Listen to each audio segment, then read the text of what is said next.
How do we prove to a Muslim that the Bible is from God? By using the Quran. Hello, welcome to Religious Insights. In this amazing episode, God Logic is debating Muslims on a very juicy topic as they claim that they don't believe in the death and resurrection of Jesus, which is understandable, but the claim they made alongside is what implicated them in this video. See you at the end of this video. Is Allah truthful? Would you say that one of Allah's attributes, he's always truthful, correct? Yes, of course. Allah is all truthful, yes. All right. So my next question is, so you know how Islam came 600 years after, Christianity and all these things, right? So why, out of nowhere, would they say that it wasn't actually Jesus who died on the cross, and he was Allah was deceiving unbelievers? Oh, unalive. Sorry, unalived, right? And deceiving the non-believers. Doesn't that go against his attribute of being truthful and he's deceiving? But according to us, that's the truth. Yeah, but the thing is, actually, sister, the Quran actually teaches that he was unalived, right? It's the hadiths that are, flaky about this. Yeah. Yeah, but it doesn't say how he was unalived. Like, it's not the same way that you guys mentioned that he was unalived. What do you mean? Wait, what? Like, it says that... Here, let me do this. Let me ask you this. Yeah. If we read chapter 61, verse 14 of the Quran, right? Chapter 61, verse 14. Reference with chapter 3, verse 55. Let's read those two together. This is where we get this conclusion. Maybe you can help us understand. Did you say chapter 61? Yes, sir. Chapter 61. 61, 14, and 355. Okay, 14. All right. And also my question is, why would it come 600 years after the occurrence? All right, let's stick with this for right now, and then we'll get into that. Yeah, okay. But what's the point of verse 14? So let's read Surah 61, Ayah 14. What does it say? Let me go there. You want me to read it? Yeah, but I couldn't make a connection. No problem, Abu. It says this. Surah 61, Ayah 14. O believers, stand up for Allah. As Jesus, son of Mary, asked the disciples, who will stand up with me for Allah? The disciples replied, we will stand up for Allah. Then a group from the children of Israel believed, while another disbelieved. We then supported the believers against their enemies, so they prevailed. So who did Allah support? Okay, true. The ones who believed with him. Right. Yeah. He supported them over the unbelievers so that the believers prevailed, right? Okay. In chapter 3, verse 55. Chapter 3, verse 55. When Allah said, O Jesus, I will take you and raise you to myself. We know what the word is, mutawafika, right? Which means I will take you, unalive you, and bring you to myself. I will take you, raise you to myself. Let me just say one small point here, just in the Arabic context of the Quran. Mutawafika, it could mean two things. One is in death, and two is in sleep. No.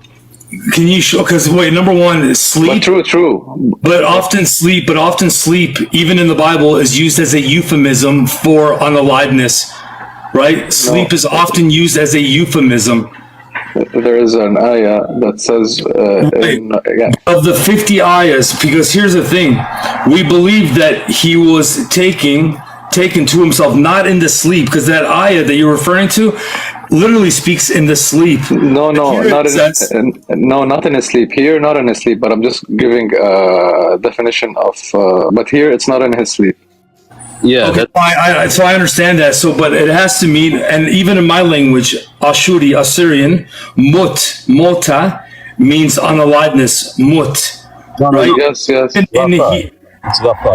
Even in Hebrew, exactly. Methuselah, like the name Methuselah, means move. After he is unalived, it will be sent, like the floods. But what's the point, right? It says right here, it says, I will take you and raise you to myself. I will deliver you from those who disbelieve and elevate your followers above the disbelievers until the day of judgment. Then to me you will return and I will settle all your disputes. So who is he going to elevate until the day of judgment? Jesus. Him and the believers, right? It says, I will elevate your followers above the disbelievers. Right? No, here it says, here it's separated between him and the people who. 1 second. Yeah, no. It says above, but it doesn't say what does that mean. What does above? It does. It says, and I will make those who followed you superior to those who disbelieved. Yeah, but until the day of resurrection, right? Mm-hmm. Okay. True. Okay, so that means his followers, his believers, right, will be superior until the day of resurrection, correct? Superior, yeah, correct. Okay. In Surah 61, Ayah 14, it said what? It said that there were those who believed from the children of Israel and those who disbelieved.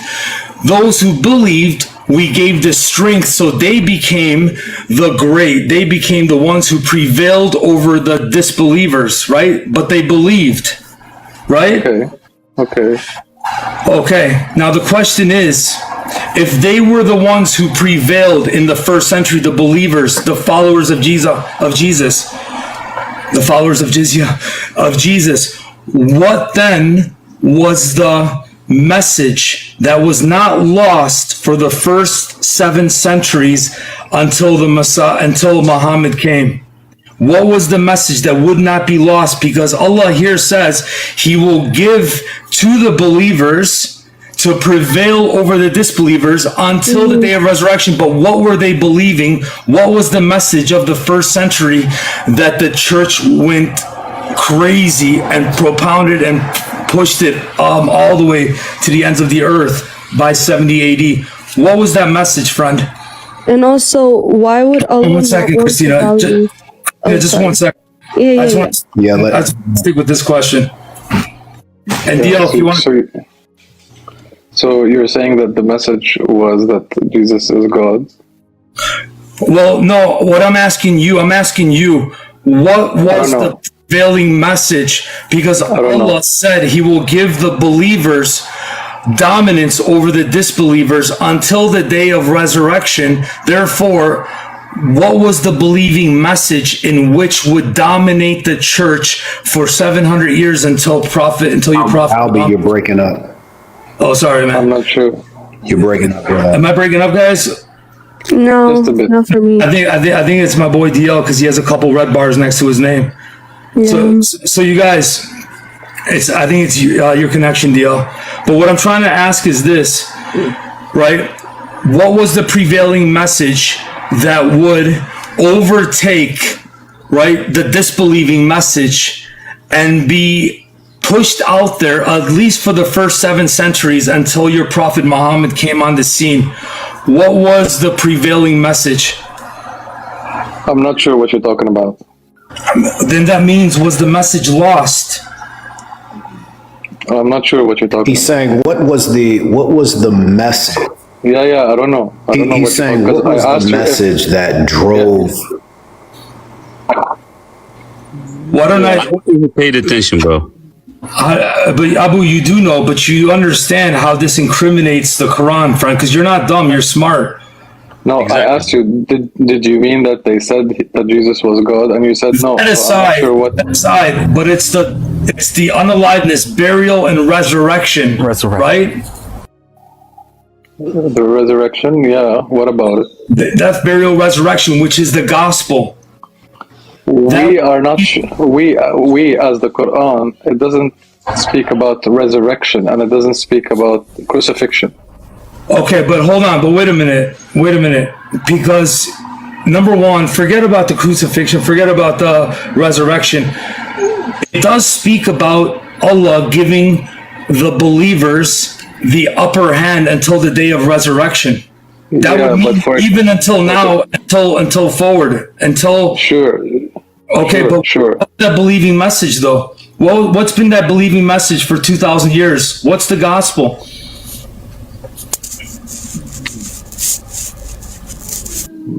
The only thing I can think of is that you're saying Jesus was God. I don't know what you're saying. But how do you know this unless we go back to their writings in the first century?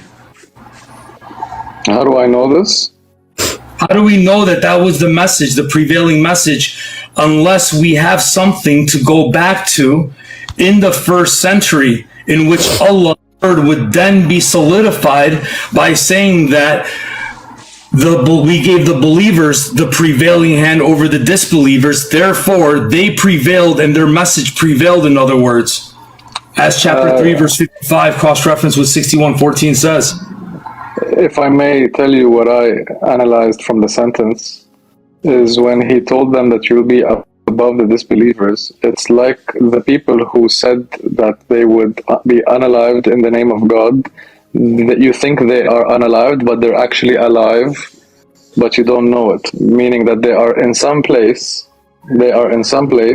waiting until the day of judgment. So maybe these people are with them in that place. It's like a stop to heaven. It's like a stopover. It says 61 in Surah 61, ayah 14, it says, O believers, stand up for Allah, as Jesus, son of Mary, asked the disciples, who will stand up with me for Allah? The disciples replied, we will stand up for Allah. Then a group from the children of Israel believed, while another disbelieved. We then supported the believers against their enemies, so they prevailed. How did he support them? The believers, because the believers, it must have been passed down through generation through generation, through decade after decade, because 355 says it will be that prevailing message in which they believe that will be the prevailing message until the day of resurrection. He said he's gonna prevail them, not them, and it doesn't specifically mean the message. Friend, but it does, because in chapter 3, verse 55, it corresponds with this by saying that those believers, right, and who believed in the message will be the ones who prevail until the day of resurrection, meaning the message that they propounded, that they put forward, will be the... Yes, sir. But you're applying 61:14. Hold on, Abu. Read 61:14. 61:14 says, O believers, stand up for Allah, as Jesus, son of Mary, asked the disciples, who will stand up with me for Allah? All right, let's pause there. Let's pause there. What does it mean to stand up for Allah, Abu? To support Jesus in his cause. Exactly. And what was his cause? To send the message.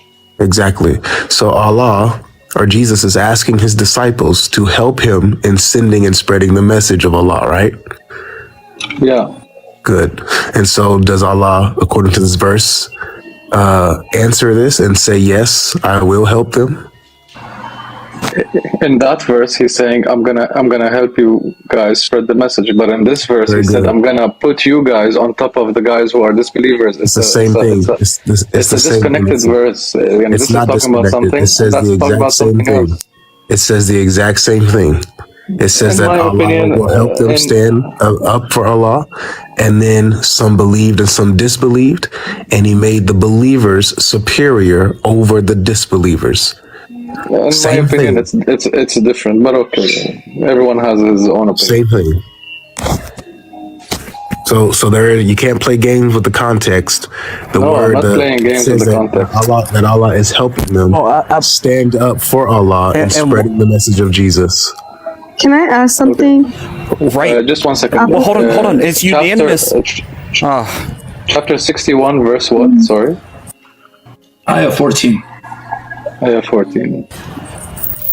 But what's most damaging is it's unanimous across the board, across the scholarly consensus, that the earliest Christian creed is 1 Corinthians 15. Right? There was a belief that existed from the very beginning that the Christians believed in. This is the death, burial, and resurrection of Jesus Christ. This had to be in place within months of Jesus Christ's crucifixion. Yeah, scholars date it 1 year to 2 years. However, it should be before then. You're right, though. Just like Philippians chapter 2, 5 to 11 is also a first century hymn that Paul recorded, right, called the Kenosis. Can I ask something? Sure, go ahead. Okay, so why does Allah not value the non-believers since he created them as well? Why does Allah not value them as much as the believers and wanting them to be saved? Okay, let me answer you. Let me answer this question. Sister, I love you, Christina, but you know why are you letting him get away with what we're talking about? We're trying to bring him over. You know, you just. Okay, yeah. Answer them first and then answer my question next. It's all right. I'll answer you in a very... Sister, we're not trying to be rude or anything, because that is an excellent question. If within context, I think it's a phenomenal question. You know what I mean? Honestly, it's brilliant and it deserves an answer. I just don't want to let him get away, if that's okay. But Christina, if you say so, I'll yield to what you're saying. If you want to get an answer, because I think it is in context. Give me just 1 minute to reply to her, and I'll get back to you. I'm not running away from anything. No, we don't think you're running away. I'm interested in having discussions, and I think it's beneficial for me and for you and for anyone who's listening. It's a discussion in the end. Look, yes, me and you, two good people. Whatever my religion is, it's not going to make a difference on my personal life because we're two good people anyway. So let's go back. Okay, so I'm going to answer Christina. First of all, God would love to give the chance to every person to believe. And Jesus in the Bible says, he who doesn't believe in me will not see the light. And if you go to the Old Testament, it's like curiosity. When you quote it, friend, I don't mean to stop you. When you quote something from the New or Old Testament, can you give us verses? Yeah, I can. If you want to give me a minute, I can get them out. But I think you're referencing John chapter 3, verse 19, right? I'm not sure. I have to put it on Google and get it. Like, I know it exists, but I don't know where it's. To not prolong this, let's just let him say what he's going to say, because we had him in a good position. So this is like a segue off of what we were talking about. So if we could just go ahead and give that answer so we could get right back to what we were talking about. Sure. Because I also have a comment in the verse of 61, in the verse 14. So what's it called? Yeah, so I can ask you the same. Why did God drown the whole village with Noah? Why didn't he give them another chance? Why didn't he, why did he do such a thing? Only a few selected people went on the boat, and then the rest drowned. Anyway, that's my summarized answer. And then I'll go back to Mr. Albi and Mr. Amir and everyone. Okay. So going back to the verse. And everybody remind me to answer that as well. Why did Noah? Because for 120 years, it took Noah to build an ark. And during that time, Methuselah and everybody was preaching the gospel to them until Methuselah was unalived at 969 years. And his name means when he is dead, it shall be sent, and the rains came. But they had a warning of 129 years, but 969 years more so when Enoch prophesied through his son's name. But go ahead, friend. What were you saying about 61:14? Yeah, but people still get warnings still today. But anyway.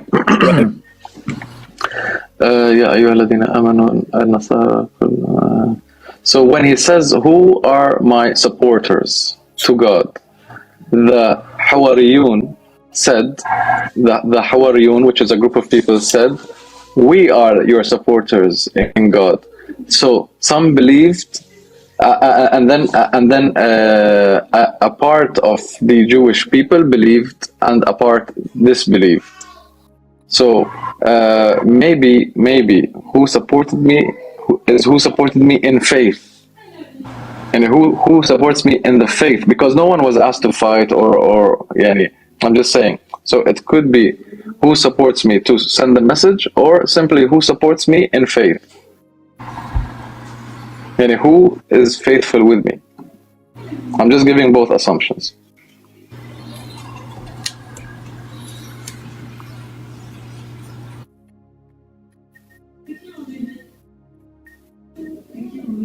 Yeah, no, but that's for him to decide, Travis.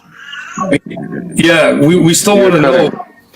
For the you are cutting Can I off. jump in here after you? Yeah, go ahead, brother. Yes, sir. No, I wanted to piggyback on that. If the brother is at Abu Angelina, is that the one? Abu Angelina. Okay, Abu, if you could go with me to Surah Al-Ma'idah, ayah 113, Surah 5. Surah Al-Ma'idah. Hold on. Guys, I'm gonna leave because I don't want to be a bother, but God bless you all. Thank you. God bless you. You're not bothered, but God bless you, sister. Thank you. Which verse? 113, ayah 113.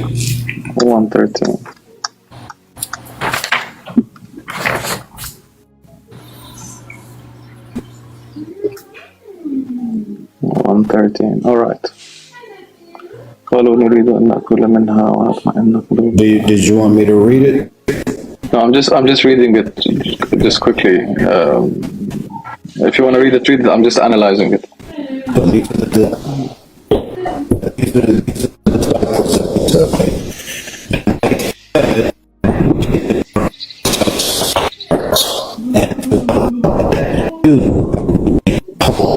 You're cutting, or I'm not hearing. Yes, sir.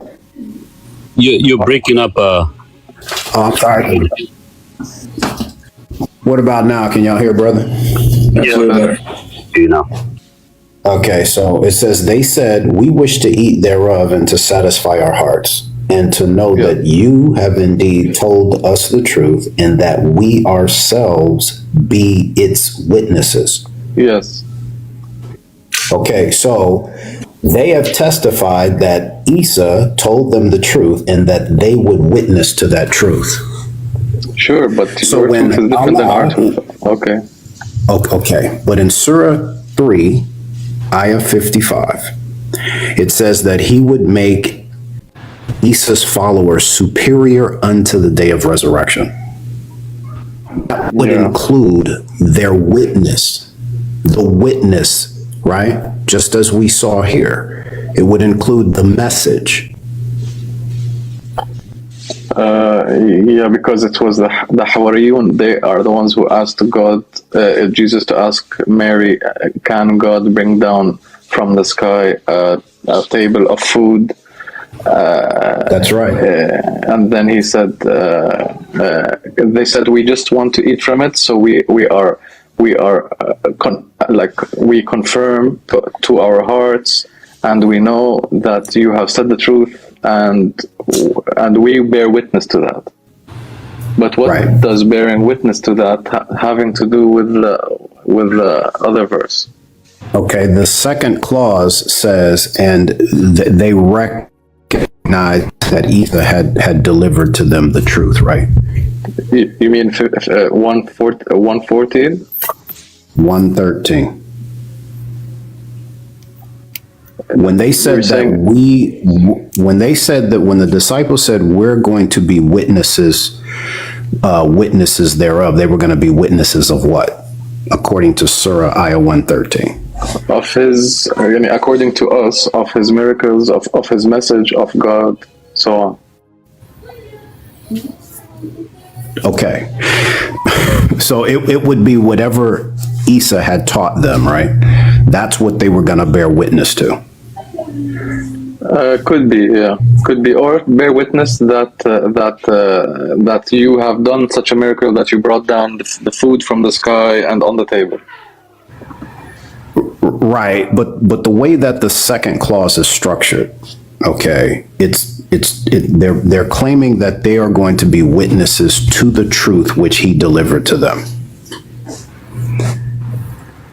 So the reason why I don't want to go any further with verse 13 is because when they're talking about this food that's coming down to them, that's actually talking about a Passover, which the Quran doesn't mention. Okay, Even by though it mentions, association, alludes to the Exodus at least 27 times, but never mentions the Passover. yeah, by association, what you were saying initially could be correct. Most likely is correct. What you All were right. saying in the beginning, All right, so- that bear witness on his message. Right. So when he makes them superior unto the day of resurrection, that's going to include that which they bore witness to. You can't give it a meaning when it doesn't clearly state that being superior to them until them personally being superior to the people who are the non-believers to the end of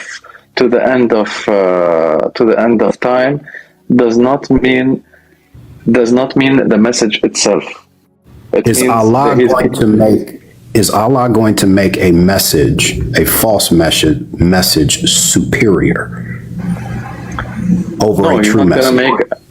He's not going to make a false message superior, but it mentions, since you're quoting from the book, it mentions, negative things in that matter.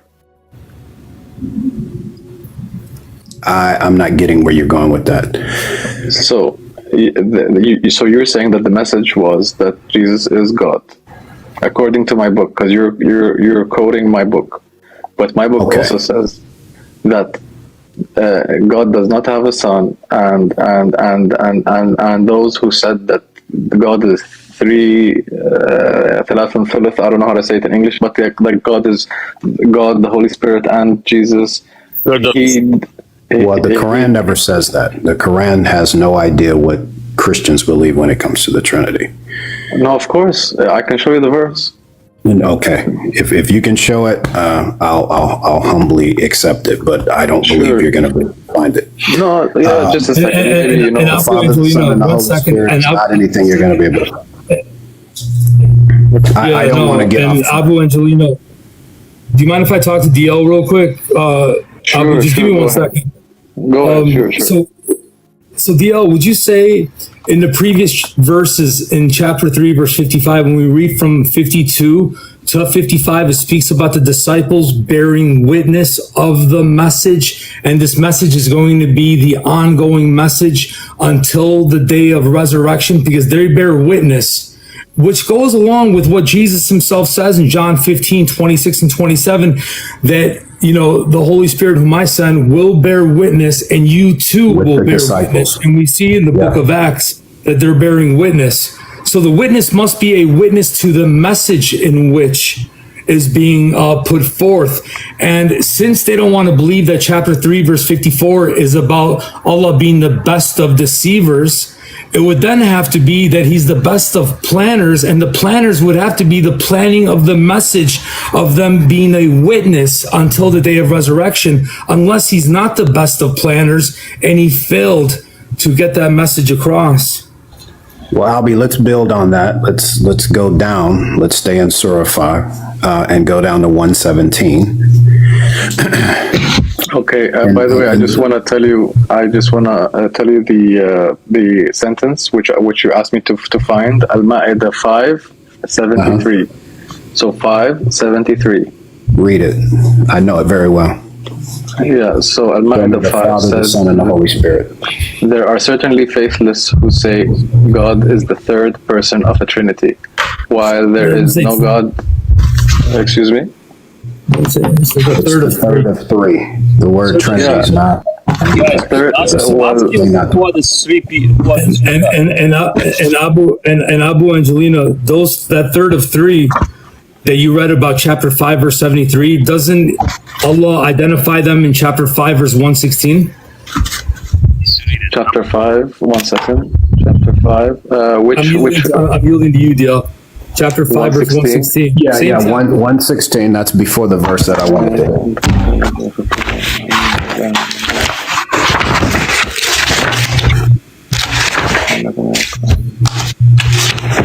Zakaria, can you mute it while you're making a noise, brother? Oh, my bad. I'm used to having Bible studies, man, not Quran studies. This is unique. I like this. No worries. So it says, "Oh Jesus, have you said? God said, Jesus, have you said? Hold on one second, because I'm trying to translate it directly, but I'm gonna. So when Oh yeah, Isa. Abu Angelina, when it says Yeah. God said, God number one first, right? Let's count it. God number one. Go ahead. Okay, what it called Allah, and God said Jesus, what called Allah, Isa, no. Jesus, the son of Maryam. Maryam. Did you tell the people to take yourself and your mom and two gods? Yeah. No, you and your mom as two gods without God. So he said, I wouldn't have said it. If I said it, you would know. You know what's in me. You know what's in everyone, etc. That's I right. don't know. So a third of three, going back to Ayah 73, a third of three would be what three? Allah, Mary, and Isa. Okay, could be. Okay. So and then not only that, we believe that the Trinity is the Father, the Son, and the Holy Spirit, not Mary. But even so, we don't say that God is the third of three. We say God is one being, three persons. He's not the third of anything. But anyway, let's stay focused on. Let's go to the next verse, 117. 117. Okay. Because I want us to get back to the message being a part of that which Allah made superior. So he says, I didn't tell them except what you ordered me.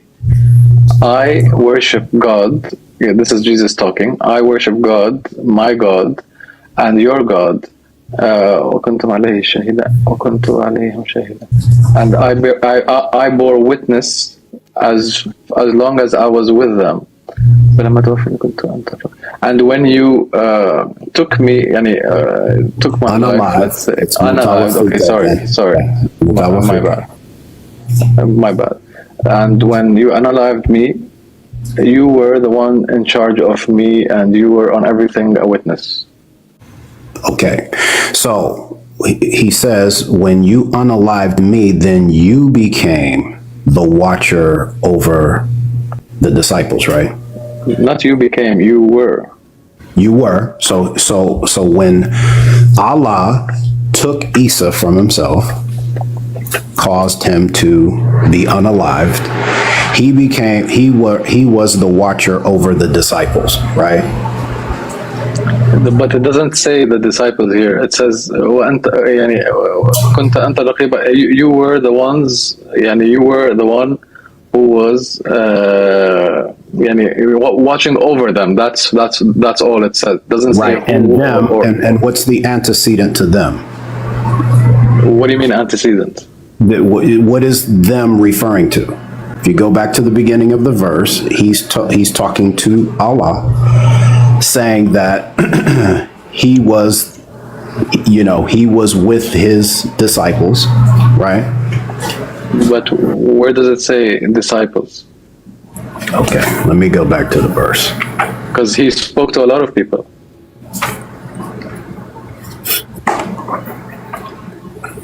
Are you in chapter 5, verse 113? You want me to read for you? No, the same verse, Ayah 117. Never did I say to them anything except what you did command me to say. Worship Allah. Now, who did he speak that to? Yeah, but them, he didn't say the Hawariyun, or he didn't say the disciples, etc. He said them. Them could be any person that he's preaching to. No, because remember, when we go all the way back to 111, that's where the context starts. So I'm assuming that you know the context. He's having a meal with his disciples. Right, so the context never changes. When he's speaking to Allah, he's speaking to Allah about his disciples. I didn't teach them to take me and my mother as gods, along with you. So he constantly has them. They're the referent. But in verse he's referring to. in verse 116, he said, "Did you tell the people?" He specified the people. He didn't say the Hawariyun as he said before. He said, "Did you tell the people?" So the people, just analyzing the context, it could mean anyone that he was preaching to. The people. It said people. It's clear. No, it says, yeah, and my translation, it says men, but remember, he's still speaking of the context. The context is still pointing to the fact that he's speaking of his disciples. For me, it's not that clear. Okay. Does anybody else agree with him? Yeah, so you can't say that since it still goes with whatever the believing message was. So obviously the believing message wasn't for them, the people, to believe that, to take him and his mother besides Allah as gods. So the question is, what was the believing message in which Allah would give the prevailing, arm of right hand to, or arm of right hand of fellowship to? What was the prevailing message in which his disciples would carry out as witnesses? Like, my opinion differs from yours.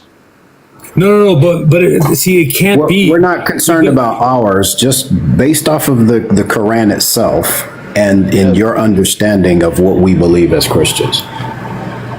Yeah, based off based off my understanding, and my understanding is that the message was that there is no God but God. Okay. And can you show us that? Can you show us that was the prevailing message in the first century, and that's going to be the message in which the believers of Jesus would be dominant over until the day of resurrection? There is no such thing that says that the message will be dominant until the day of the resurrection. He said the people that supported him will be put on a higher level than those who didn't believe until the day of resurrection. These are two different. Right, but notice he's saying who did not believe. See, belief is there. Believed what? See, the message, you can't exclude the message because belief is inherent in that verse. Okay, so I'm going to try to get you the message itself. Okay. No, but can you prove it? Because outside of the Quran, we would have to have proof of it in the first 7 centuries. So then what was the prevailing message of the first 7 centuries? Because you do know that we have writings in the first century regarding what they believed and what they didn't believe. You do know that, right? But you do know as well that, allegedly the first writings were made after like 50 years or 60 years after Jesus was. Okay, so number one, are you saying because they were written after the fact that we can't trust what Jesus actually said? No. Let me just continue something. And there was different teachings within the Christian community, and they were. Show us. In 300 years after the Christ died. Yeah. There was unalived. Yeah, sorry, unalived. Okay, but forget about the Council of Nicaea in 325. Can we get back to the first century? Now the question is, if there were different teachings, that means Allah's word has failed, and He did not give the prevailing power to the believers over the unbelievers. So then, did Allah fail in getting His message across as the witness? I just wanted to prove from the earliest centuries that they believed differently. What's up, Black Doctor? So the argument for Abu is because Quran was also the same way. They did not write it down. Like most of the Quran wasn't written down. It was in the hearts of the people, as it says, right? That's a bad argument, Abu. No, I'm just saying that there is history. No, even if I'm just saying- even if his argument is bad, it's still not going to help him, because the Quran says that Allah made the followers of Jesus superior to the unbelievers, right, until the day of resurrection. So whoever had the correct message, that had to be the one that Allah exalted and made superior. And Yeah, we can, but he specified that them, not the message, them. okay, so message aside, who are the followers of Jesus who are superior at this time and have been over the last 2,000 years, going back to the first century?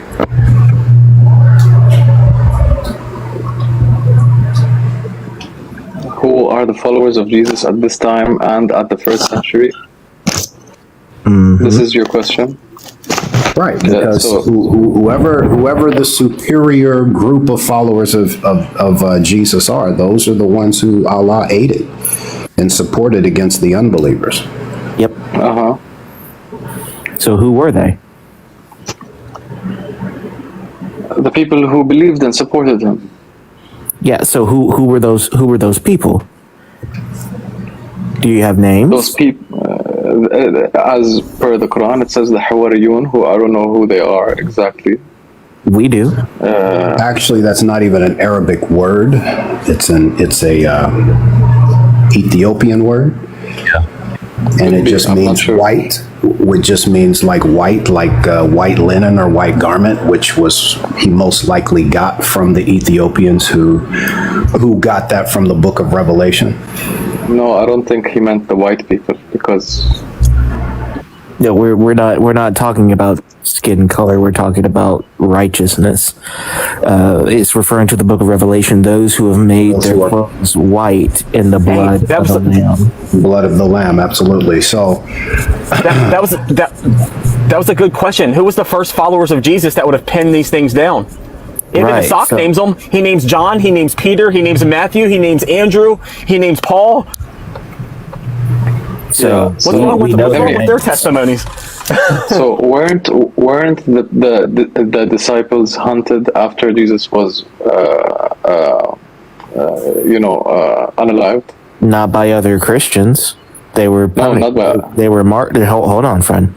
They were martyred by the Romans, and they were persecuted by the Jews, but they were unalived during their evangelism to other countries.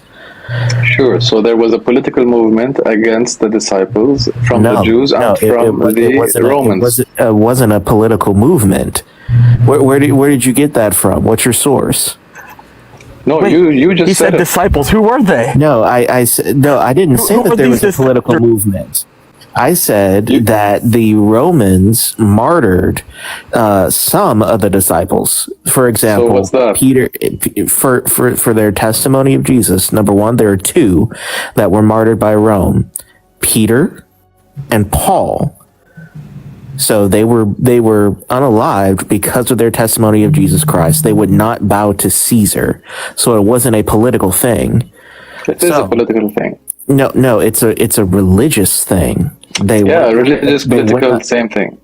No, not necessarily. Because of your religion is entirely mingled with politics. It has to be, but that's not the same for everyone else in history. Black Doctor, can I say? Yeah. Can I ask him one more question and you can have the floor? Sure. I'm supposed to be on my YouTube channel, right? Go on, brother. Abu, just to piggyback once again, if you could go to, once again, we're staying in Surah 5 and just drop in at Surah 80, verse 82. Surah 5 or Surah 6? 5, verse 82. Okay. And I promise you, this is DL's last question. Verse 82. Okay. No, I don't mind questions. If you could read that for us. Like, you guys are nice people, so there's no problem. 82. No problem. As a matter of fact, the reason why we're nice people is going to be expressed in this verse you're going to read right here. All right. Yeah, I know this verse already. Okay. So you'll find that most people that are that have animosity towards you are the Jews that have أشركوا, that have يعني, let's say disobeyed. Let's say it's not very anyway, and you'll find the closest to you in heart are those who said we are Christians. Nasara. That they, Nasara, which are the Christians. That is because there are like priests and monks, and they are not like, they don't act superior. Okay, so in that verse, and believe me, you have a theological contradiction when you get to Surah 57. But here, Allah says the closest to you in love and friendship are those who call themselves the Nasara, or the Christians, right? And the reason for that is because there's certain types of people amongst them. Priests. That they're good people, and they don't. Priests and monks. Okay, so here we are. We're talking about this. But not only. Can I finish? But not just, only. Just let me finish. Yeah, sure. Sorry, sure. So here we are, the early part of the 7th century AD. Okay, priests and monks are amongst these Christians. Are those the true Christians that the Quran is talking about? Could be, could not be. I don't know. Okay, so your closest in love and friendship are those who we can't really identify what type of Christians they are. Well, the reason why we can identify what kind they are is because he says there are priests and monks amongst them. Yeah, but priest and monk. Now, Cenobitic or Kynobitic, however you want to pronounce it, monkery is what existed in the East. It comes from a guy named Pachomius, right? What's Cenobitic? It just means monks who live in a community. Okay. What you would call a monastery, like you see in Surah 40, Ayah 22, where it says your Allah protected churches, monasteries, synagogues, and mosques. So he preserved those things, right? So there's priests and monks amongst them. Can you show me an order of priests or an order of monks who did not believe that Jesus was unalived, rose again, and was divine? Maybe there are, but they are a minority. But that's not. That isn't proof for anything. If there are. Well, it is. It is because your Quran is letting us know exactly what type of Christianity we're dealing with. Amongst them are priests and monks. Yeah, they're good people. Even if they do think that Jesus was God, they're still good people anyway. So no, like as far as hold on, and we're told they're supposed to be superior. Can I clarify something real quick? To a rogue group here that no one can prove ever existed. And just last but not least, but in the East, twice a week, the Eucharist was practiced in the monasteries in the East, right? What's the Eucharist? The Eucharist is the taking of the bread and the wine, commemorating the unaliving of the Messiah, his resurrection, until he returns. Okay. So I mean, that's what Jesus told. This is what Jesus told his disciples to do: take, eat. This is my body. Do this in remembrance of me. Yeah. So he told the disciples to do this practice in remembrance of his sacrifice until the end of the age. So these people are still continuing to do what Jesus told them to do. Yeah, before Surah Al-Ma'idah actually means the table close, where actually Jesus and his disciples sit and eat the Last Supper. And I'm gonna back up the timeline with what I just said to you, Abu, and then I'm done. Surah 57, Surah Al-Hadid, Ayah 27, it says, "Then we sent after them our messengers, and we sent Isa, son of Maryam, and gave him the Injil, or the gospel. And we ordained in the hearts of those who followed him compassion and mercy." 57? Yeah. 57, which Surah verse? Al-Hadid, Ayah 27. 27. 20. So Allah says that we sent after them, speaking of the previous prophets, Noah, Abraham, we sent Isa, we gave him the gospel, the Injil, and we ordained in the hearts of those who followed him compassion and mercy. But the monasticism, which they invented for themselves, notice they invented, who would that be? That would be the original followers of Isa. They invented monasticism for themselves. Okay, so we have a timeline here. If you've studied church history, we actually know who started monasticism. Okay, monasticism is associated specifically at the beginning with Egypt. And there was a guy named Antony around 285 who started monasticism. Then after him was a pagan convert to Christianity named Pachomius. He started the Cenobitic style of monasticism, which dominated the East, which would have been the monasticism that existed during the time of Muhammad. So notice, when we look at the timeline, it says that those who invented monasticism were the same ones that Allah ordained in their hearts love and compassion, mercy and compassion, and they followed Isa, who was given the Injil.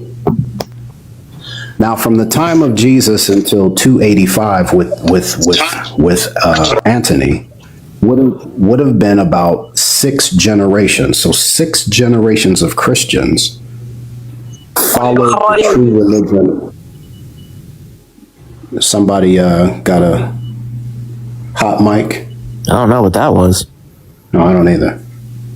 But anyway, I'm saying all of that to let you know that Surah 5, Ayah 82, is very specific in the type of Christian who is closest to you in love and friendship. And those are those who have priests and monks amongst them. And priests and monks, the orders of priests and the orders of monks that existed at that time in the East, all believed that Jesus was unalived, rose again, and was divine. And that is the superior message. Yep. No ifs, ands, or buts about it. And when you check the earliest records, which is the New Testament, which is the most well-attested, most reliable collection of documents of antiquity, they say the same thing. And I'll end right there. Good to see you, brothers, man. Bless you. It was a pleasure speaking to you. God bless you, brother. Take care. So in short, if the prevailing message, Jesus Christ, was the death, burial, and resurrection, then we have to reject Islam by that merit, by the Quran's own merit. Correct. Can you repeat, because you were cutting? I'm sorry. I said if the earliest Christian creed was the death, burial, and resurrection, and that was the message of Christ, and that was his mission, we have to reject Islam by that merit. No, there's no other way around this. Yeah. So what the Quran claims is that he was not crucified. Yeah, that's the point. That's Yeah. the point Yeah. that we're making. Yeah. So That when it makes two claims. It makes two claims. Number one, that Jesus wasn't crucified, and that it will make the followers of Jesus and what they proclaimed victorious until the day of resurrection over the disbelievers. Okay. However, So there are two. Okay. Abu, hold on. Because you didn't get the point. The earliest creed that we have from the followers of Jesus stems from within the first 3 months after Jesus. It comes before the conversion of the Apostle Paul, which happened 3 years after the events of what happened to Jesus. And the creed reads that Christ died for our sins, that he died according to the scriptures, and that he was raised on the 3rd day. And we even have other creeds that stem from that time proclaiming that he is God. So the death, resurrection, and deity of Christ was proclaimed by Christians before even the conversion of the Apostle Paul. So if the earliest creeds and all of the tracing of the theology from that beginning onwards has been the death, burial, resurrection, and deity of Christ. How can the Muslims say that the true followers of Jesus, who were victorious until the day of resurrection, didn't believe this? Okay, so I'm getting a lot of contradicting information on when the first creed was written. This is the first time I hear that it was 3 months after his unaliving that the first creed was written, and other groups tell you 60 years, other groups tell you 50 years. Which group? No group will say other- 60 years, I promise. Yeah, I'm just waiting for him to prove his claim. Which group says 50 years? Which group says 60 years? Name them. No, I meant another group on the TikTok. No, which group on TikTok? They're Arabs. What Arab group? Give us a name. It's called Al-Mashriqiyun. So, But he brought. Wait. Let me be clear. They're Black called- Doctor, wait. do you mean written down or orally transmitted? Just to be clear. No, the Black Doctor said Let written me down. talk. Hey, Abu, just a second, my friend, please. Let me talk to my brother, Black Doctor. You mean orally transmitted, right? Or Yeah, I never said written down. I said it yeah, exists. because that's where he's confused. He thinks that you're saying written down. No, it was orally passed down, right? Yeah, I mean that's fine, brother Albie. But he's saying that particular groups on TikTok says that it appears written down. 60 to Written down. 70 He said. years. He said written down. I mean, if that's the case, then which group says that anyway? I just want him to find names. So Abu, what you're not grasping is what it meant to be definitionally Christian. The earliest Christian creed was the belief in the death, burial, and resurrection. Okay, so the question Now, if we're told in the Quran that those believers are going to be superior to the day of resurrection, then the Quran shows up and says, well, Jesus wasn't crucified. Well, the only answer to that is that whoever made the statement was ignorant of the earliest Christian creed. No, Travis, I think he's talking about the Gospels being written down. At this point, though, he says, but my Quran says this wasn't crucified. Yeah. Right. Yeah, with respect, that's what's written down. But okay, so let me ask you, when was the first written information written? Wait, can we answer the question we asked earlier? Who were the followers of Jesus and who would have pinned down his teachings? Right. That's the question. That's where we should start. You want to ask me who were the followers of Jesus? Right. So the followers of Jesus. Who would have pinned down his teachings? That was the question that I asked you before, Abu. The followers of Jesus would be the one that Jesus came and revealed the message to, as well as the disciples. Names, that's good, Zechariah. But I wasn't asking you. I was asking Abu. Now, I've been trying to speak, but he's been we like don't going around have the bush, any so I'm really names. trying to, Hold on, Zechariah.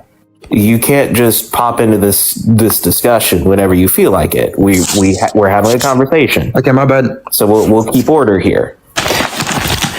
So what we asked was, Abu, who were the followers of Jesus and what were their names and who would have written down the message? Because you had the same thing for the Quran, right? Yeah, the answer to that is I have no idea. Oh, I'll help you. I have the earliest biography of your prophet right here, Ibn Asad. You asked me about. Well, here. That's okay. I'll tell you. He's answering the question. I'm going to answer the question for you. Since you can't answer it, he'll answer Watch it this. for you. Watch this. By the way, just before you open it, I don't believe in this book. It's okay. Don't worry. Well, we have to historically start somewhere. Well, we yeah, have no problems with. Right. You're exactly right, Travis. So whether you accept it or not, Ibn Asad is using history here and having to use the historical method. So right. Wait, Travis. Before you begin, though, I want you to remember that he's Quran only. That's okay. It's all right. Well, you can't reject history. We know the disciples of Jesus. This will just be for the facts you of can reject history. Oh, I know you have to reject history to be a Muslim, starting with the crucifixion of Jesus Christ. Hold on just a second. Yeah. So if you don't mind, page 653, and this is for the Muslims that are not Quran only, right? This is the earliest biography of your prophet. Listen, it records the Holy Spirit incident where the disciples were allowed to speak in tongues. From that very night, every one of them was able to speak the language of whom the people they were sent to, right? So this records the Holy Spirit falling on the disciples in the book of Acts, but it also records this: those to whom Jesus, son of Mary, sent both disciples, and to who came after them in the land were Peter and disciple and Paul with him to Rome, Andrew, Matthew to the land of cannibals, which this comes from a Christian source, Thomas to the land of Babel, which is in the land of the east, Philip to Carthage, which is in Africa, John, which to Ephesus, the city of the young men of the cave, James to Jerusalem, which is Eulalia, and so in Bartholomew. So it's sitting here listing the disciples and followers of Jesus. Why wouldn't we expect these people to pin down and record Jesus's message? Who else would have done it? Where do you think he got this information from? I'm sorry, what was history, the historical method? We know from the earliest manuscripts who Jesus's followers were, the earliest church. Okay. Now you can say no, but you're not going to be able to provide any counterclaims. Here to argue the argument, friend. In order to argue against what this says, you're going to have to provide historical counter evidence. You can hold on. You can't just simply say, well, I just deny this outright, and then expect to continue the argument. If you just say, well, I just reject the evidence and reject history, well, then you have no leg to stand on. You can't substantiate what the Quran says, and then we'd have to move on. But if you want to continue the conversation, you're going to have to interact with what the source says, because this is just historical fact. Because even if we were to lose all the gospel accounts of Matthew, Mark, Luke, and John, we wouldn't be able to erase history, right? The over million quotes that we have from the early church, quoting from and attesting to Matthew, Mark, Luke, and John's gospels. We cannot make this historically disappear. It's impossible, right? So if you're going to say this wasn't the gospel, or this was there was some other message contrary to this message, then we would ask you to bear the burden of proof, since yours is the newer contradictory claim. That's how claims work. Any newer contradictory claim must bear the burden of proof. Okay. Firstly, the person who wrote this book that you're reading from, his source was going to be the Bible. So he didn't get a new source and source it into his information. If he's talking about the life of Muhammad, this book is aslan late, very, very late. So he went... Wait, Abu, hold on. None of this information here is found within the Bible specifically. This comes from outside historical sources, specifically where these disciples went to for ministry. So if you're going to say that he got it from the Bible, it's just a lie, because that stuff is not found in the Bible.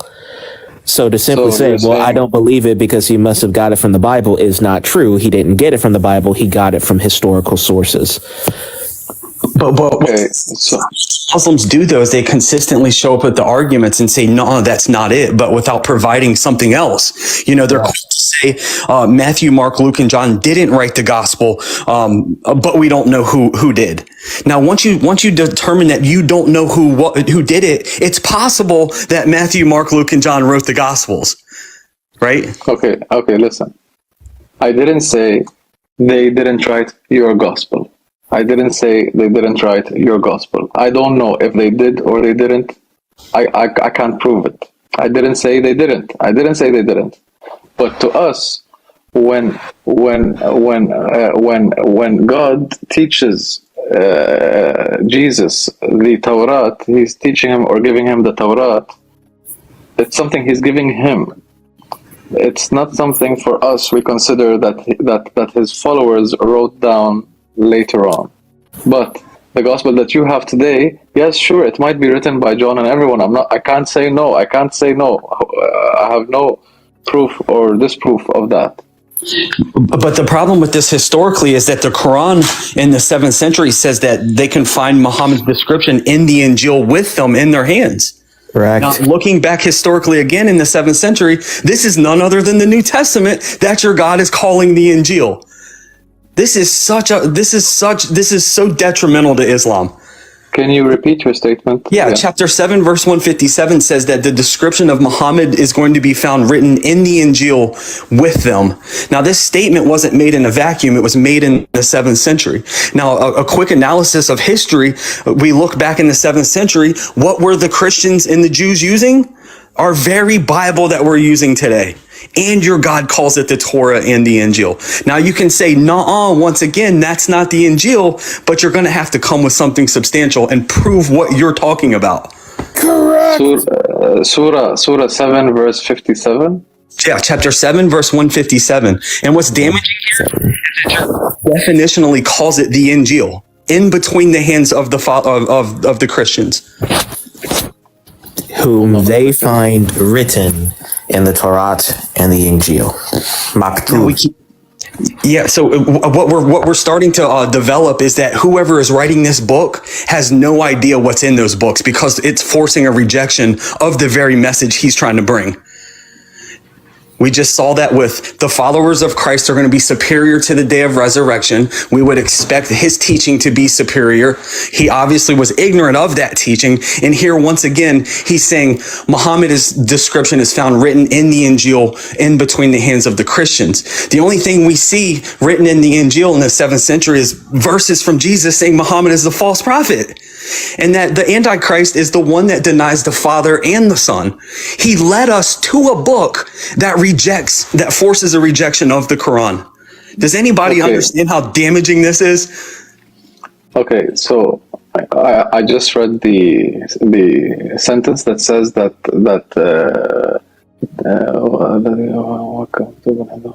okay, so I just read the verse that says that our prophet would be mentioned in the Torah and the Injil, etc., etc.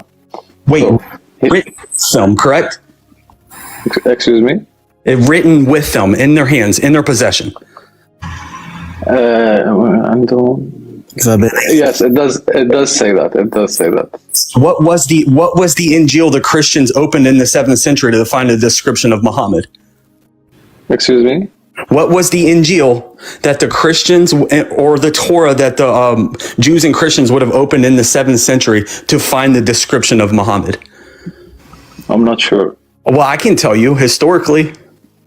Okay, so just let me ask you a question when it comes to this. No, Abu. Yeah, no. Hold on. Let Travis tell you.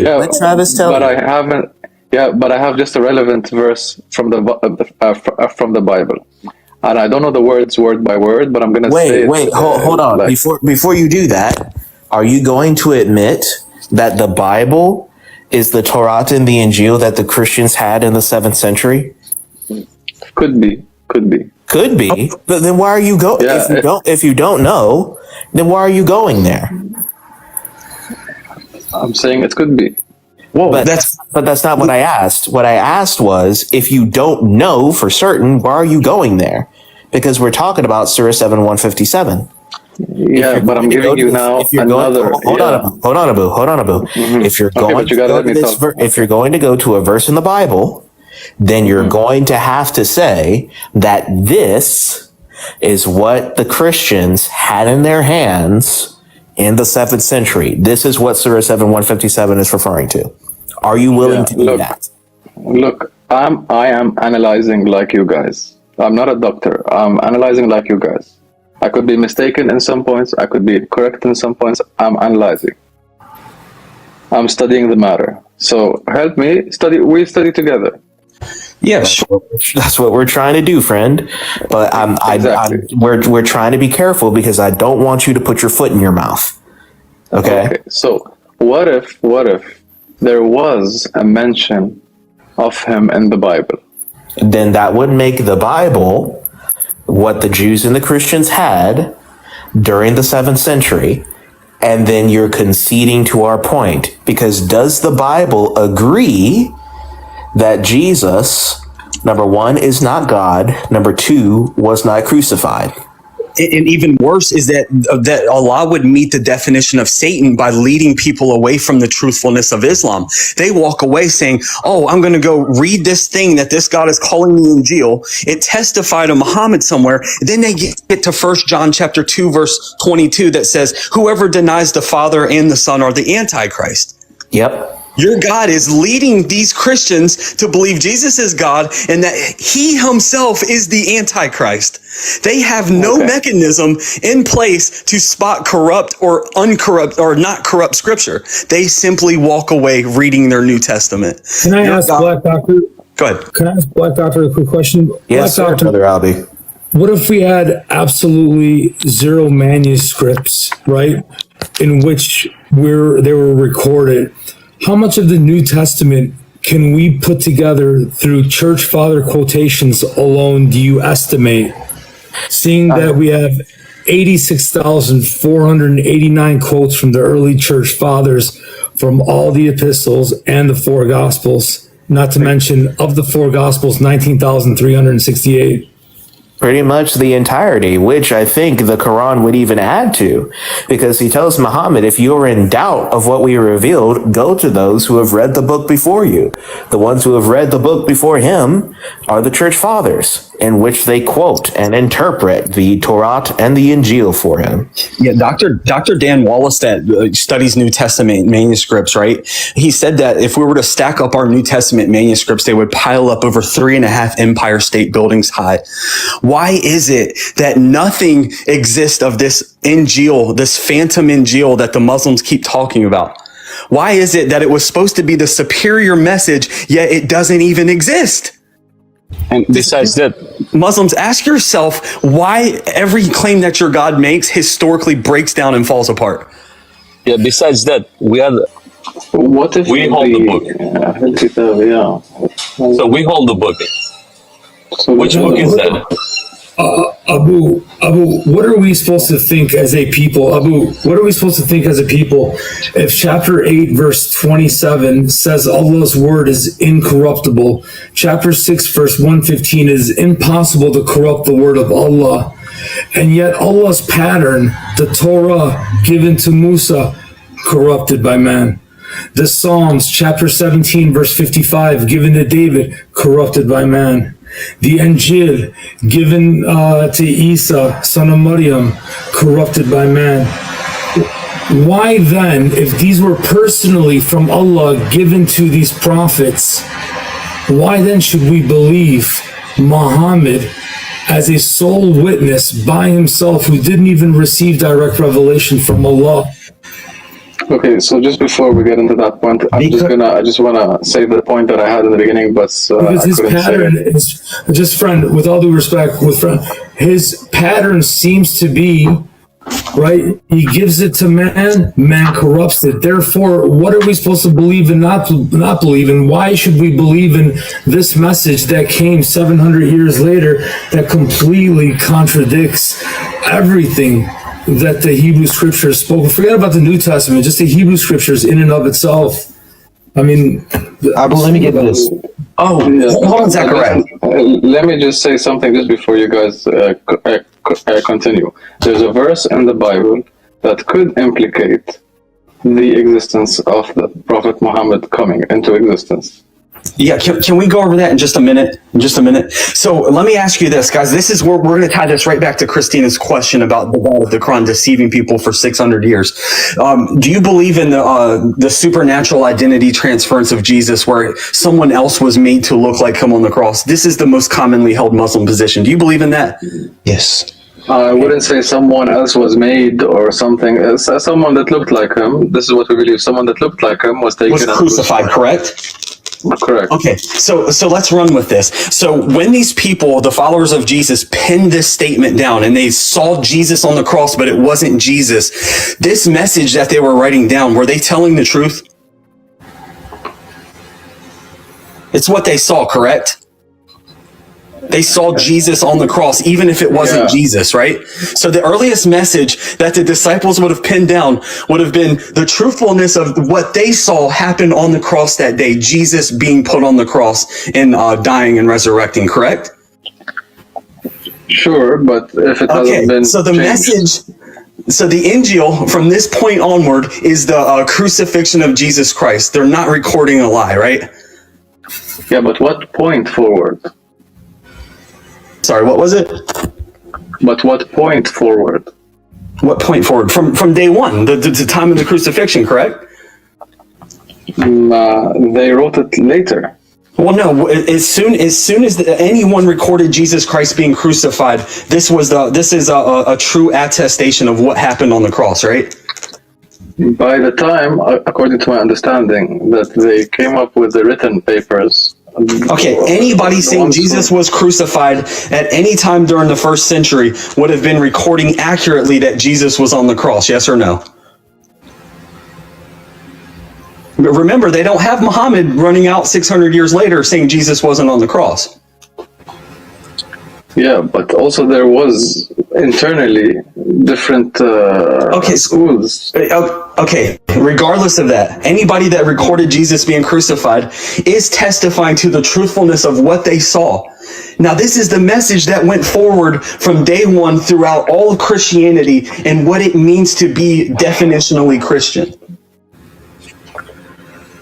For me, when someone testifies something, for me personally, I'm not gonna say what you're saying is a lie or anything, but for me personally, I know that men will come and change anything they want to change to get their interests.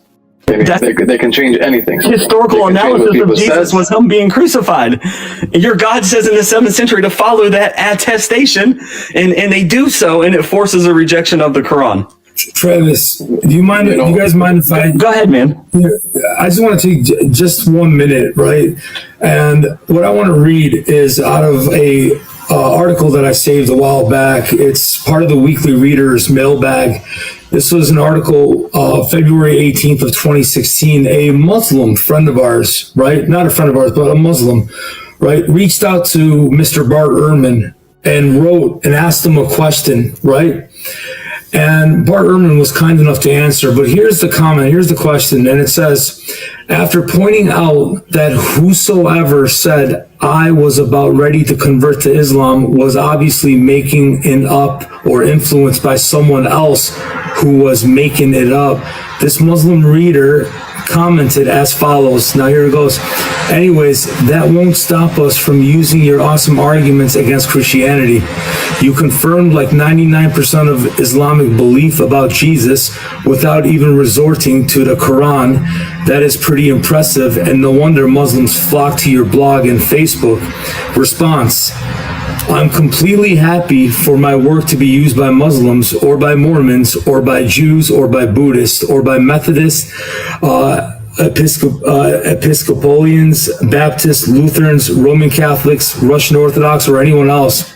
But I have to say that I do not see my scholarship as advancing the agenda of any of these groups.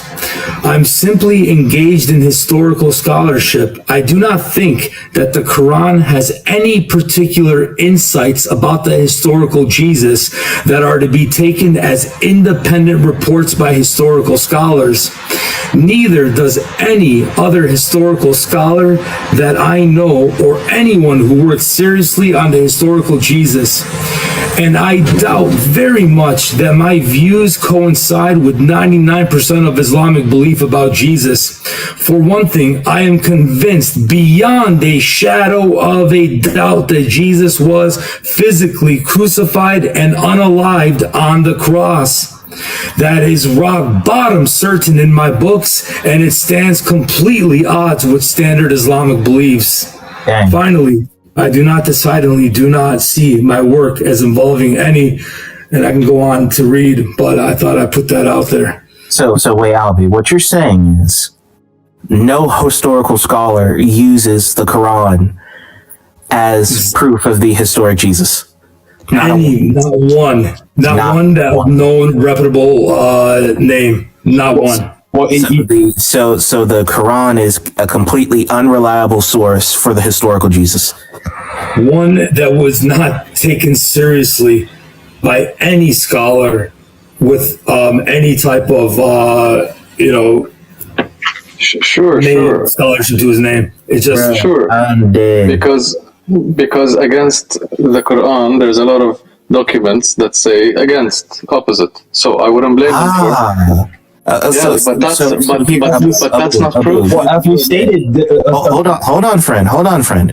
So here, number one, you admit that that historical scholarship is against you, right? Yeah, sure, of course. And so if you weren't already pre-committed to the Islamic faith, any other person who is just simply not already pre-committed as a Muslim, when they look at the facts, when they look at all the evidence, says that Jesus Christ was crucified, which contradicts the Quran, they would go to that conclusion, right?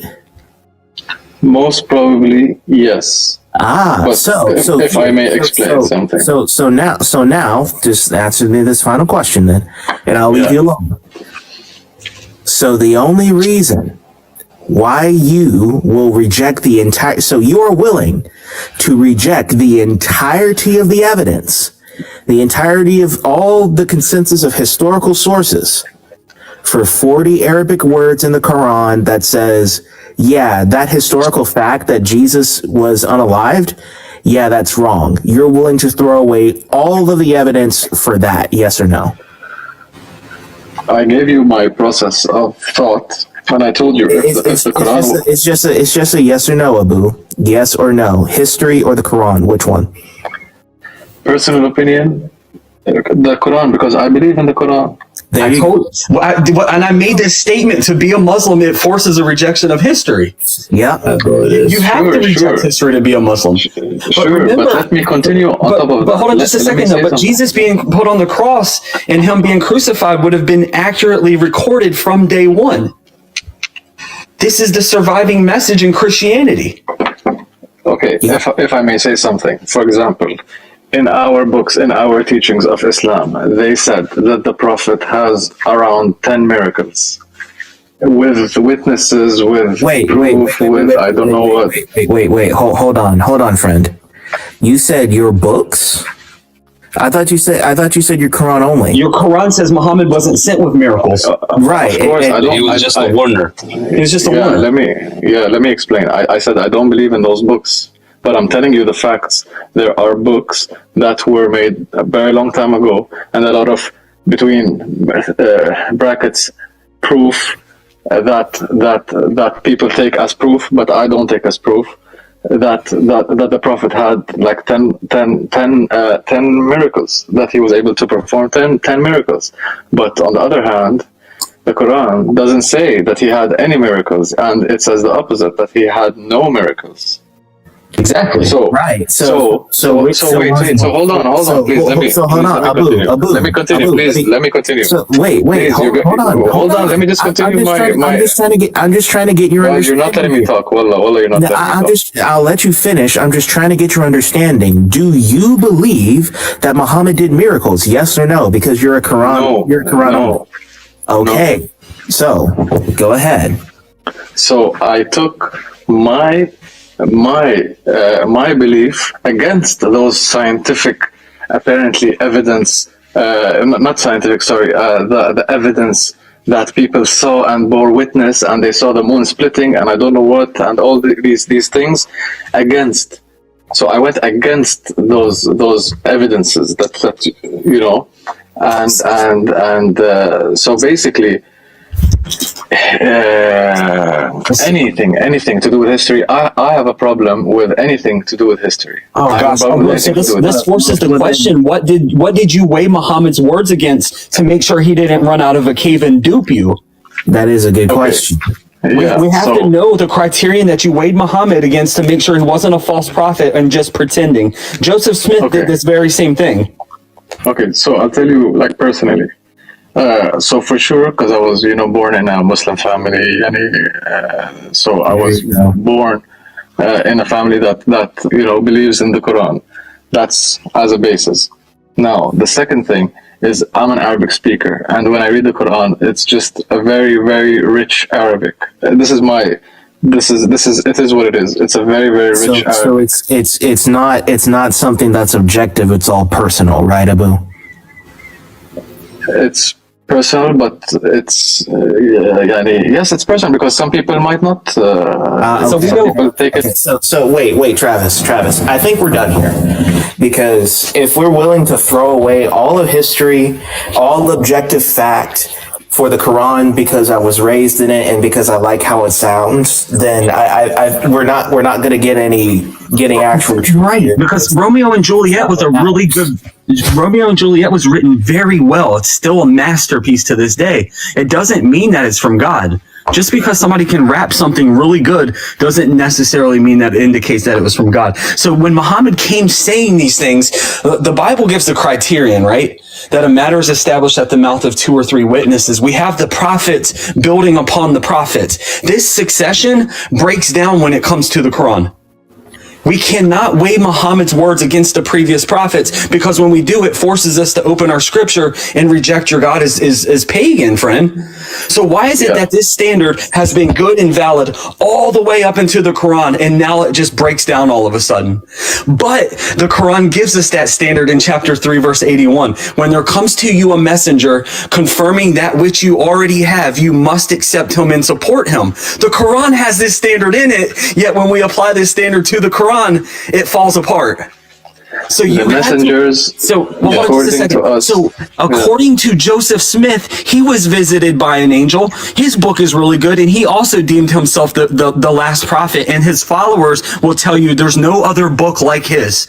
So by that simple merit that you gave us, you might as well be a Mormon, friend.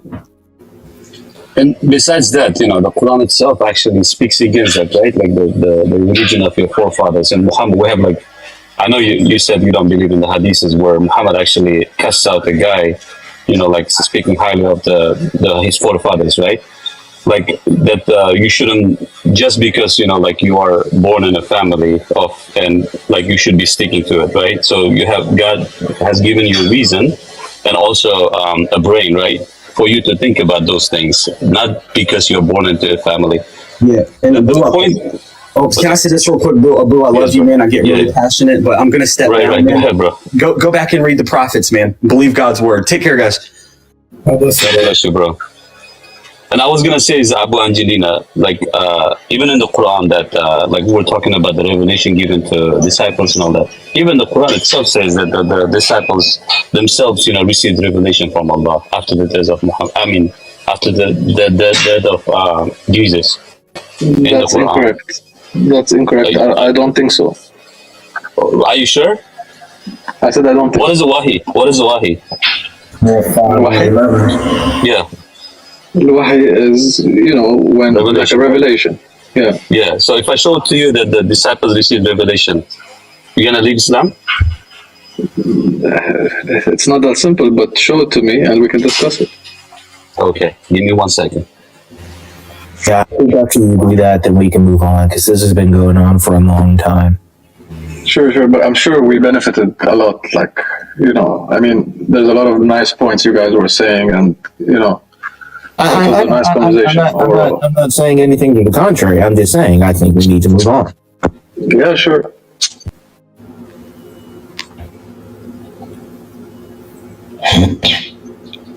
Hey, if one of you have that reference, please tell me. I'm trying to find it while I'm not trying to leave, because if I leave this place and it's going to kick me out. But if you guys find it, let me know.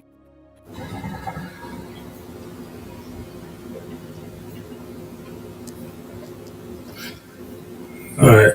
Yeah, so if I remember correctly, let me go to...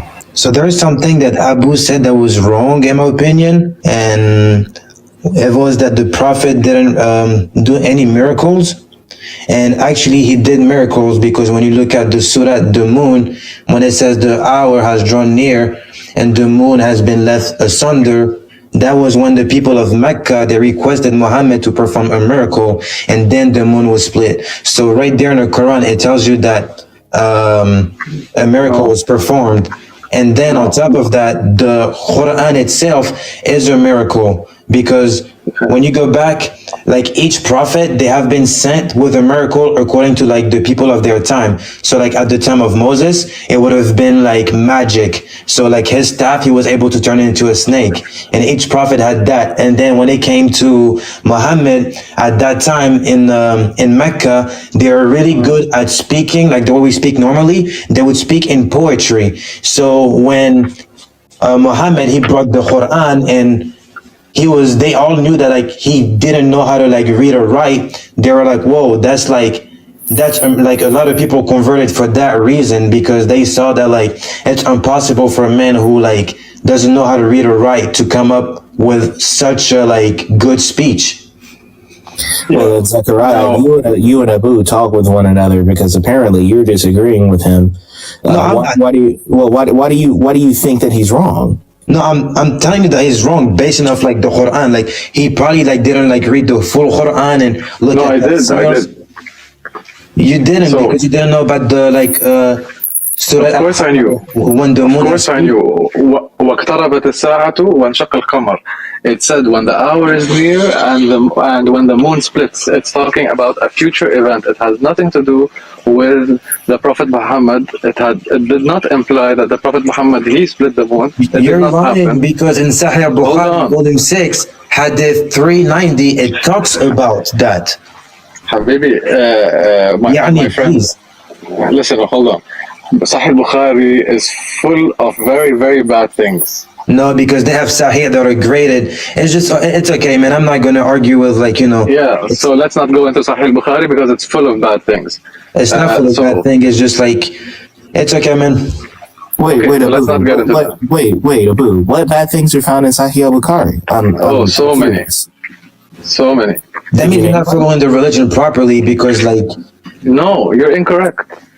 This is your opinion. This is a long... This is not an opinion, it is fact. You saying there's a lot of bad things, and Bukhari is like you saying that, like, because the Quran doesn't tell you how to pray, but it tells you how to pray. But if you want to know how to pray, you got to go to the hadith. So what you're saying is you praying 5 times a day. How do you know that you're supposed to pray 5 times a day with a certain amount of rakats if you didn't look at the hadith? Because Zechariah, but Zechariah, Abu doesn't pray 5 times a day. He prays 3 times a day. Is he right? No, he is wrong, because according to the Sunnah of the Prophet, you're supposed to pray 5 times a day. And okay, so Zechariah, before you tell me that I'm wrong, ask me why. I know why you pray. Alright, welcome back, guys. That was really an amazing one. Share your thoughts, what you learned. Don't forget to share this video, subscribe to our channel for more amazing and engaging videos like this. Here is the truth about all of these things. It doesn't matter what I believe. You will have to stand before God all by yourself. You need to answer that question, because your salvation depends on what you believe on, not what I believe, not what I trust, not what anybody else is saying or what they have told you. Open the book and say to God, the Christian says, the Muslim says, but I want to know the truth for myself. Open my eyes to these things. Don't be biased. Open your heart truly, and the truth will be revealed to you. Talk to God directly that your heart should be opened to this truth. You may feel strange because it is not something you do normally. Be brave and ask. The Bible says everyone who asks receive. Read the books. You will be amazed at what you will find. Quit the mentality of debating and get to know the truth for yourself. You can win the debate and still lose. That is why the Bible said, what shall it profit a man if he gains the whole world and then loses his soul? It's you gaining your soul. Don't lose it for a short-term victory with the mentality that you are coming here to win a debate. This section was such fun, and I believe this Abdul is on his way, and very soon I believe we will soon hear his testimony of his encounter with Jesus and how he became a Christian. If the Quran is clear as it claims, it means Allah deceived the disciple by making it look like Jesus was crucified, even though he was not, making Allah a liar and a deceiver in this sentence. So when they make this kind of claims, they don't know that they are trying to dig deeper holes for them to fall into. This is why it is very important to analyze your points before you try to indict the Bible when making your false claims. There are so many things that doesn't make sense about this religion, and here in this video it has been proven. Thank you guys for watching. Share this video, subscribe. I'd love to see you in the next episode.